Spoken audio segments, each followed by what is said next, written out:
Dieu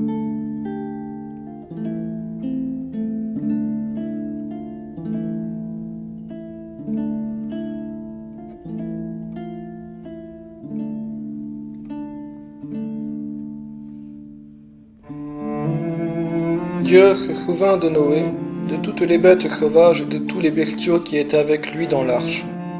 Il fit passer un souffle sur la terre, les eaux se calmèrent. Les sources de l'abîme et les vannes du ciel se fermèrent, la pluie des cieux s'arrêta. Par un mouvement de flux et de reflux, les eaux se retirèrent de la surface de la terre.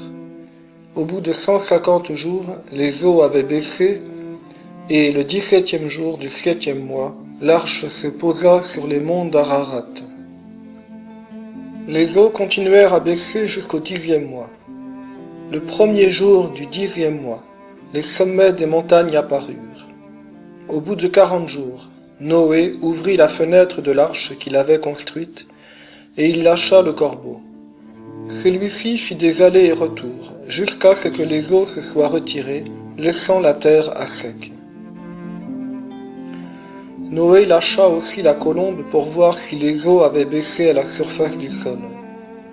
La colombe ne trouva pas d'endroit où se poser, et elle revint vers l'arche auprès de lui, parce que les eaux étaient sur toute la surface de la terre.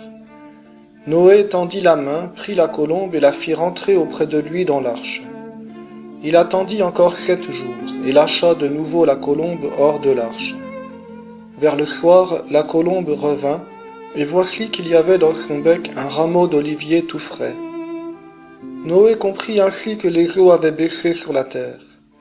Il attendit encore 7 autres jours et lâcha la colombe qui cette fois-ci ne revint plus vers lui.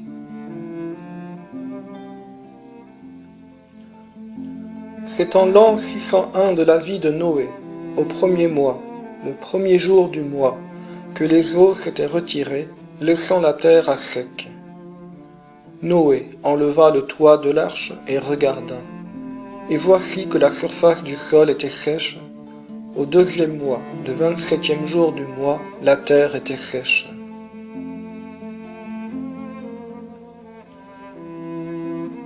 Dieu parla à Noé et lui dit, « Sors de l'arche, toi, et avec toi ta femme, tes fils et les femmes de tes fils, tous les animaux qui sont avec toi, tous ces êtres de chair, oiseaux, bestiaux, reptiles, qui rampent sur la terre, fais-les sortir avec toi, qu'ils foisonnent sur la terre, qu'ils soient féconds et se multiplient sur la terre. » Noé sortit donc avec ses fils, sa femme et les femmes de ses fils, tous les animaux, tous les reptiles, tous les oiseaux, tout ce qui va et vient sur la terre, sortirent de l'arche par famille. Noé bâtit un autel au Seigneur. Il prit parmi tous les animaux purs et tous les oiseaux purs des victimes qu'il offrit en holocauste sur l'autel. Le Seigneur respira l'agréable odeur, et il se dit en lui-même, « Jamais plus je ne maudirai le sol à cause de l'homme. Le cœur de l'homme est enclin au mal dès sa jeunesse, mais jamais plus je ne frapperai tous les vivants comme je l'ai fait. »